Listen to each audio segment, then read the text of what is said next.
क्यों नहीं मैं आई, मैं मुर्गी क्यों नहीं हुई, भगवान का चिंतन मन ही मन चिंतन करती रही।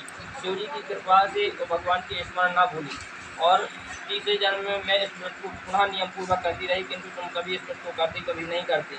मैं समझती हूँ कि तुम्हारे ऊपर यह संकट है या इसका यही मात्र कारण है कि तुमने संतान सप्तमी का व्रत नियम पूर्वक नहीं किया, जिससे तुम इस व्रत को नियम पूर्वक करो, जिससे तुम्हारा संकट दूर होगा, ऐसा लोम ऋषि कहते हैं। और इतना सुन रानी ब्राह्मणी के चरणों में जाकर क्षमा याचना करने लगी। शिव पार्वती और गणेश के अपार गीत गाने लगी। उस दिन से रानी ने नियम पूर्वक संतान सप्तमी का व्रत किया, जिसके प्रभाव से रानी इस व्रत के ऐसा प्रभाव है कि पदवस्त मनुष्य भी अपने पद पर अग्रसर हो जाता है और अंत में ऐश्वर्य भोगकर मोक्ष प्राप्त हो जाता है। लोम ऋषि कहने लगे कि हे देव की, इसीलिए मैं तुमसे कहता हूँ कि तुम इस संतान सप्तमी का व्रत करो और मन में संकल्प करो, जिससे तुम्हें संतान की प्राप्ति होगी। जब भगवान श्री कृष्ण धर्मराज से कहते हैं, इस प्रकार लोम ऋषि द्वारा शिक्षा देने पर हमारी माँ देवकी ने संतान सप्तमी का व्रत किया, जिसके कारण मेरा जन्म हुआ।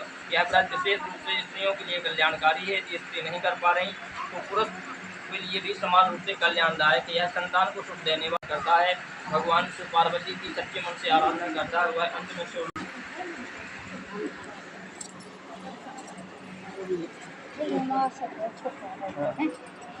तुम्हारी पानी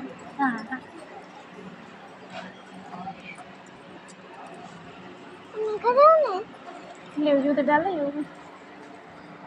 होते डाले आओ भगवान जी में नहीं होते होते होते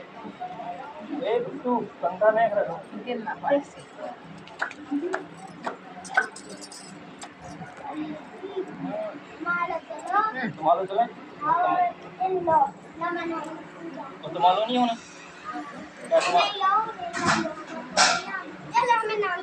समय भी नहीं